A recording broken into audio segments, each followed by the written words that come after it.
¿A ti quién te ha dicho que los NAS de 12 bahías son caros, grandes y ruidosos? Te voy a demostrar cómo no, como tenemos NAS que son muy rápidos, que son muy silenciosos y además que son muy económicos para tener 12 bahías, que no nos tenemos que ir a los 2.000, 3.000 o 4.000 euros. Vas a ver cómo sí que es posible. Si recordáis, hace 5 o 6 meses os traje este equipo de aquí, que es un NAS de Asustor, que su principal característica es que todo su almacenamiento es M2. Tiene un almacenamiento All Flash, tenía dos puertos de 2,5 y es un equipo que, bueno, os lo dejo aquí os dejo el vídeo que hice en su día, y es un equipo que está muy bien. A mí la verdad es que me gustó mucho. ¿Qué os traigo hoy? Os traigo el hermano mayor de este. ¿Por qué? Porque tiene varias mejoras, como es un aumento del número de puertos M2 para el almacenamiento, y luego aparte, en vez de tener puertos de 2,5, tiene un puerto de 10 gigabits por segundo, por lo cual aumentamos la capacidad y aumentamos la velocidad de red. Es este de aquí. Tenemos lo más importante, el puerto de 10 gigabits por segundo. Como podemos ver, aquí tenemos 12 slots M2. ¿Y dónde están los otros slots M2? Muy sencillo. Quitamos estos dos tornillos de aquí y es tan sencillo como esto. Quitamos la tapa y aquí los tenemos. Aquí están los otros 6 slots, van numerados como podéis ver, y aquí ¿qué es lo que tendríamos? La memoria RAM. Este es el módulo que viene ya preinstalado y como vemos tiene otro slot para colocarle una RAM, no va soldada ni nada, por lo cual es muy sencillo hacer la ampliación.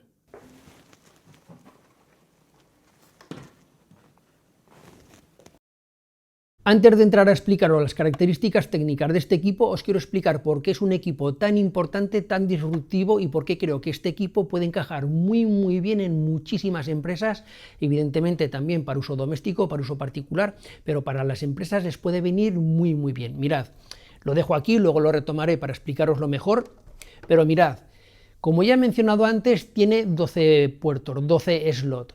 Eso es algo importantísimo. ¿Por qué? ¿Por qué hay NAS de 12 bahías? Evidentemente, en primer lugar, por la capacidad, porque tenemos más capacidad con 12 que con 6 o con 4, pero luego también porque podemos organizar diferentes tipos de RAID.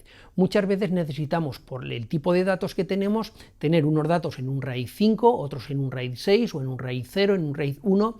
Necesitamos organizar los datos por el tipo de dato que es en diferentes tipos de RAID con diferentes tipos de seguridad, un RAID 5, RAID 6, RAID 0, RAID 1, y el hecho de tener 12 bahías hace que podamos tener diferentes grupos de RAID con diferentes números de, en este caso de M2, no de discos, y que lo podamos organizar muchísimo mejor la información.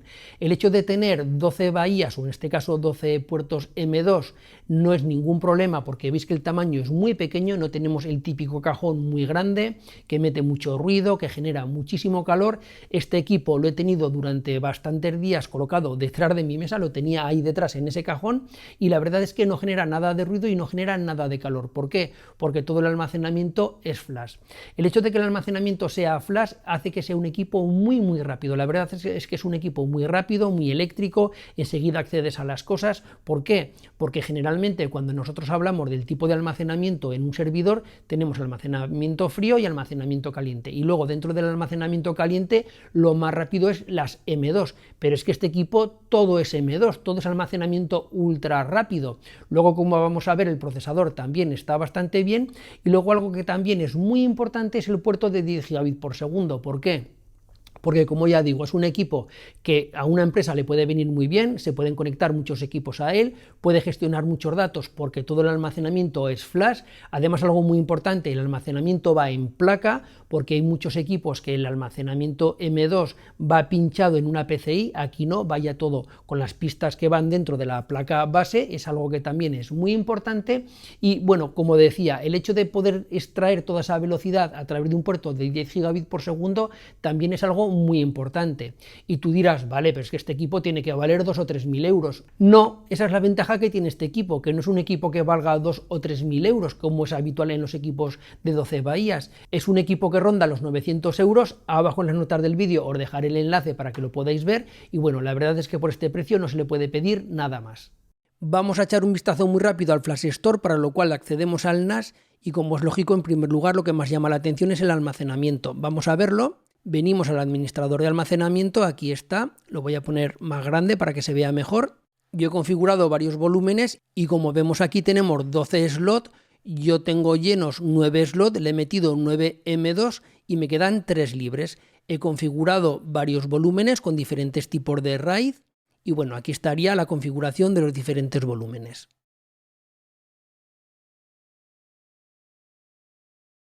En cuanto a las características técnicas, las voy a mencionar muy de pasada porque, como siempre digo, podéis ir a la web del fabricante y ver la ficha técnica. Procesador, 4 núcleos, tiene un Intel Celeron de 4 núcleos, que es bastante rápido porque la función bus llega casi a los 3 GHz, se queda en los 2,9. Viene de serie con 4 GB de RAM, pero algo que es muy importante, podemos subirlo a 16 GB de RAM. ¿Y aquí qué es lo que tendríamos? La memoria RAM. Este es el módulo que viene ya preinstalado y como vemos tiene otro slot para colocarle una RAM, no va soldada ni nada, por lo cual es muy sencillo hacer la ampliación. Si vamos a correr muchos servicios, si lo vamos a llenar de unidades de almacenamiento y vamos a correr muchos servicios, sí que es recomendable subir de los 4 GB de RAM que viene a 8 o a 16. La RAM hoy en día es muy barata y bueno, la verdad es que yo sí que recomiendo, si vamos a meter muchos servicios, subirle la RAM. Tiene 4 puertos USB, 2 que son 2 USB 2.0 y otros 2 que son 3.0. Luego tiene el puerto de 10 Gb por segundo, vamos a ver luego un inter de velocidad. Aquí tenemos el NAS y en la parte delantera tan solo tenemos un puerto USB, un USB 3.0 y lo importante está en la parte trasera. ¿Qué tenemos en la parte trasera? Tenemos lo más importante, el puerto de 10 Gb por segundo, aquí tenemos 2 puertos USB 2.0 y otro puerto USB 3.0. Aquí tendríamos la toma del HDMI y algo también muy importante, esta toma de aquí que es una toma óptica, de audio óptico y bueno, finalmente aquí estaría la toma de electricidad. Ya he quitado los tornillos, aquí tendríamos las M2. Le colocamos la tapa, colocaríamos los tornillos y aquí haríamos exactamente lo mismo.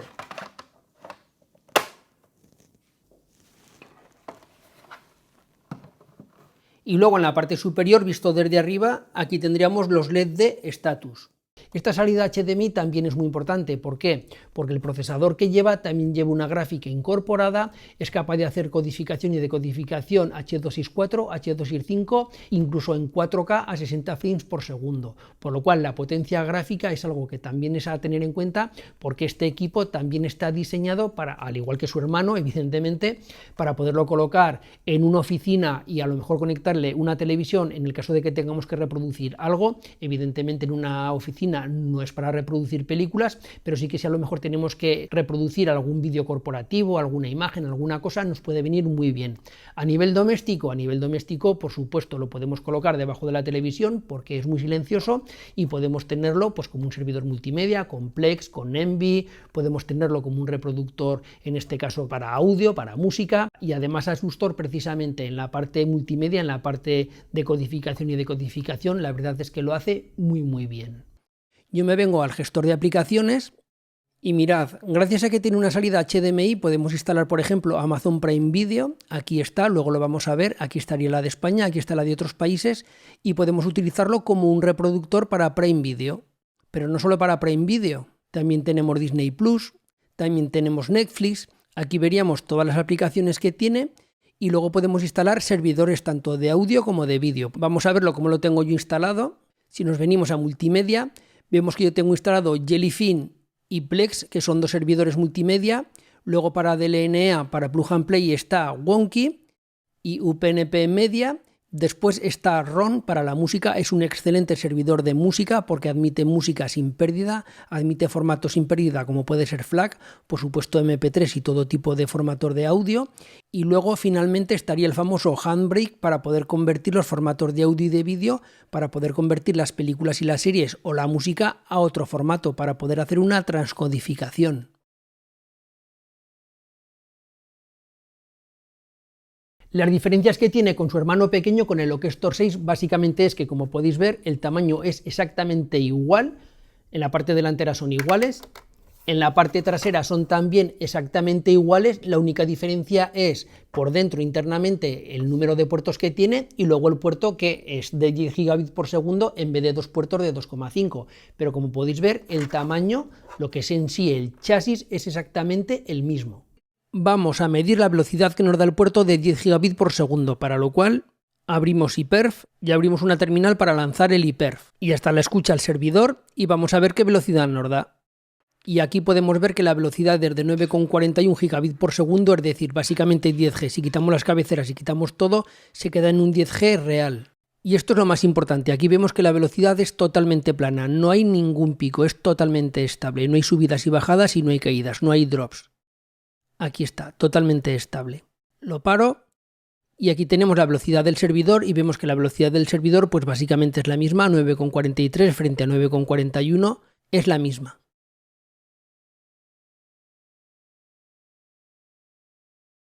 Una novedad muy importante que tenemos ahora en Asustor es Worm, los archivos inmutables. Por eso os decía que este equipo en una oficina puede jugar un papel muy importante. ¿Qué es Worm? ¿Qué son los archivos inmutables? Lo dejo aquí para que no me moleste. En primer lugar, Worm es algo que incorpora el sistema operativo, por lo cual lo tiene tanto este como su hermano pequeño, el FlashStore 6, como cualquier equipo de Asustor. ¿Y en qué consisten los archivos inmutables? Son unas carpetas que ahora vamos a ver cómo se generan, que es muy sencillo, se hace con un par de clics, de tal manera que todo lo que metamos en esa carpeta no se va a poder modificar, ni lo podemos modificar ni lo podemos borrar. Eso en una oficina de cara a ransomware, de cara a borrados maliciosos, de cara a un error, cualquiera puede tener un error y borrar un archivo, es importantísimo. Y ahora vamos a ver de una manera muy rápida, muy de pasada, cómo son las carpetas inmutables, cómo es Worm, porque en el vídeo pasado no estaba implementado. Y mirad, es muy rápido y muy sencillo. Venimos a control de acceso, aquí carpetas compartidas y le damos a agregar. También lo podríamos hacer desde aquí, desde el explorador de archivos, pero bueno, lo voy a hacer desde aquí. Le damos a agregar un nombre cualquiera, la voy a llamar Worm2 porque ya tengo creada una carpeta que se llama Worm. Elegimos un volumen cualquiera, por ejemplo el volumen 3, le damos a siguiente, siguiente, y aquí está, habilitar Worm, write once, read many. Lo habilitamos y le damos a siguiente. Nos avisa que la papelera de reciclaje se va a desactivar para esta carpeta, es lógico, no vamos a poder borrar nada. Aceptar. Aquí nos dice qué tipo de configuración, en modo gobierno o modo cumplimiento. Esto depende de cómo lo queramos hacer. Aquí está explicado, ahora no voy a perder tiempo porque lo voy a explicar de una manera muy rápida. Y algo que también es importante es esto de aquí, que sería la configuración propiamente dicho, cómo queremos que actúe en este caso Worm.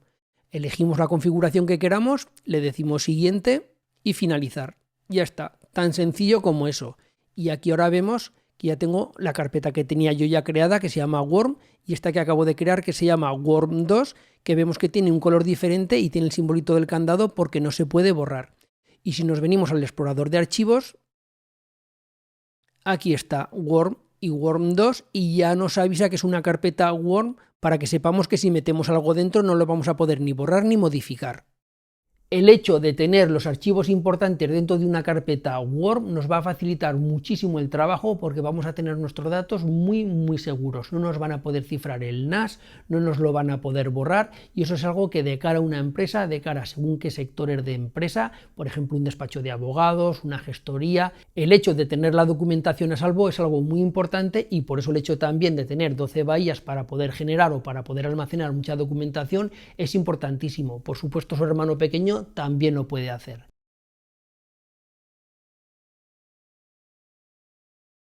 Algo muy importante en una empresa es la seguridad, sobre todo la seguridad de la red, y este equipo nos puede ayudar a potenciarlo. ¿Por qué? En primer lugar, porque tiene una VPN, podemos configurar varios tipos de VPN, tanto como cliente como servidor.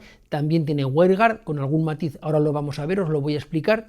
Y luego algo que también es muy importante para una empresa es que podemos colocarle bloqueadores de DNS, bloqueadores de publicidad y bloqueadores de DNS. Se hace de una manera muy sencilla, podemos instalar Pi-hole, podemos instalar varios tipos de bloqueadores. Tened en cuenta que un NAS y más uno como este, que tiene un consumo muy bajo y que es muy silencioso, podemos tenerlo o se suele tener siempre encendido las 24 horas del día, de tal manera que es el sitio idóneo para colocar un bloqueador de DNS. ¿Para qué nos puede valer el bloqueador de DNS? En primer lugar, para que nos filtre toda la publicidad. Y luego, en segundo lugar, para nosotros poder bloquear el contenido que no queramos. Es decir, nosotros tenemos una empresa, tenemos empleados y estos empleados no queremos que en el horario laboral se conecten a Facebook, a Twitter, a Netflix, a tiendas online, a donde nosotros consideremos que no tienen por qué conectarse, bloqueamos ese contenido a través del DNS y ya está, tan sencillo como eso. Ya sabéis que la seguridad es muy importante y tenemos muchísimas herramientas en Asustor para tener una buena seguridad. Tenemos, por ejemplo, Hardware y Pi-hole, que serían bloqueadores de DNS para tener una red más segura, para quitarnos un montón de basura de la red. Tendríamos un gestor de contraseñas, esto sería Bitwarden. Y luego tendríamos las VPNs, que también es algo muy importante a la hora de acceder a una red para que sea una red segura. Tenemos Tailscale, tenemos Zero Tier, que funcionarían como si fuera una especie de VPN, y después tenemos las VPNs como tal. Aquí tengo el servidor VPN y tendríamos PPTP, OpenVPN y L2TP. No los voy a configurar porque sería muy largo y ya lo he explicado muchas veces. Y después tenemos el famoso WireGuard, que también he hablado mucho de él, y lo podemos instalar como cliente y como servidor. Como cliente es muy sencillo porque basta con venir a la configuración, agregar, crear VPN. Y aquí ya podríamos conectarnos como cliente VPN a través de PPTP, de OpenVPN y en este caso de WireGuard. Le daríamos a siguiente y aquí ya tenemos toda la configuración. La rellenamos y ya está. Eso en cuanto a cliente. Y si quisiéramos que funcionara como un servidor VPN, de momento no está la aplicación, no se hace de una manera rápida y sencilla como hacer 2 clics, pero también es muy sencillo. Se haría a través de Portainer, se haría a través de un contenedor, bastaría con instalar el Docker del servidor de WireGuard y ya está, tan sencillo como eso. Vamos a ver lo que tengo yo instalado, mirad. Aquí tendría las aplicaciones propias como para hacer copias de seguridad, aquí está, por ejemplo, esta de aquí. Aquí tendríamos diferentes nubes para poder sincronizar y poder hacer copias a la nube pública. Si quisiéramos también podríamos hacer una copia de seguridad y sincronizar a cualquier otro servicio a través de cualquier otro protocolo, a través de Resync, de Samba, de FTP. Podríamos hacer backup de un sitio a otro dentro del propio NAS. Vemos que es muy configurable. Aquí tendríamos para los snapshots. Por supuesto, en cuanto a servicios, tenemos todos los protocolos: Samba, AFP, NFS, servidor FTP, WebDAV, muy importante también el WebDAV. Podemos acceder a través de terminal, tenemos el rsync. Y lo que os comentaba antes es que tenemos muchas aplicaciones como puede ser Calibre, para en el caso de que tengamos una biblioteca muy grande. También tenemos Home Assistant, importantísimo para la domótica. Aquí está Nextcloud y OnCloud para tener nuestra propia nube privada. Un cliente FTP como puede ser Filecilla. Y aquí si entramos a NetData, aquí podemos monitorizar todo el sistema, todo el NAS. Y si quisiéramos, también podemos utilizar el NAS como un NVR, es decir, como un sistema de videovigilancia. Aquí está la aplicación, accedemos a ella y aquí vemos las 2 cámaras que yo tengo colocadas, una en el salón y otra en el jardín. Se integran de manera muy sencilla, levanto la mano para que veáis que es en tiempo real, me hace el seguimiento la cámara, marcamos la cámara que queramos, aquí tendríamos las configuraciones, este cuadradito indica que está grabando. Y aquí ocurriría lo mismo, aquí tendríamos las configuraciones y también está grabando. Y por supuesto, desde aquí tendríamos todo el control. Yo si quisiera, desde aquí, podría hacer que la cámara subiera, bajara, podría hacer una imagen, grabar un vídeo, lo que quisiera. ¿Que la quiero poner en grande? Ponemos una visión más grande, o si quisiera solo una visión de esta única cámara, la podría hacer. Y después aquí tendríamos la reproducción. Es decir, las grabaciones que ha hecho, aquí lo tengo configurado para que grabe en función de los eventos que haya. Marcamos un evento cualquiera, le damos a reproducir y aquí está la reproducción. Esta sería la grabación que ha hecho a esta hora. Y luego finalmente aquí tendríamos la configuración, donde tendríamos el inicio rápido. Desde aquí podríamos añadir las cámaras, se hace de una manera muy rápida y bueno, el resto de los ajustes. Y finalmente aquí tendríamos los registros. Volvemos a Live View y si quisiéramos verlo en grande sería tan sencillo como decir que queremos una única vista en grande, así. Y como podemos ver podríamos controlar bastantes cámaras y desde aquí las seleccionaríamos. Como podemos ver aquí tenemos muchísimas aplicaciones para hacer lo que queramos. Por supuesto tenemos gestores de descarga, también tenemos Envy que no lo he mencionado antes. Envy sería otro servidor multimedia. Aquí tenemos Git para los que programen. Bueno, podemos ver que tenemos gestores de descarga, aquí tenemos también para música, otros gestores de descarga, Gidon para domótica. Como vemos aquí tenemos infinidad de cosas que podemos hacer. Tenemos Nakivo para copiar de seguridad. Algo muy importante también, tenemos Nextcloud y OnCloud para poder montar nuestra propia nube privada. Y por supuesto, este equipo tiene bastantes más cosas, no voy a repetir todo lo que expliqué ya en el Flash Store 6, tenemos las aplicaciones móviles, nos pueden venir muy bien para desde un teléfono móvil conectarnos al equipo y hacer lo que queramos, y eso sí, como siempre digo, ADM es un sistema operativo que ofrece muchas posibilidades, pero este equipo sobre todo, el hecho de tener 12 bahías, un puerto de 10G, que sea muy silencioso, el tamaño que tiene y todo por 900 euros, la verdad es que es un equipo que para mí es redondo. Así que nada, sin más, me despido aquí, nos vemos en la próxima, un saludo y adiós, bye bye.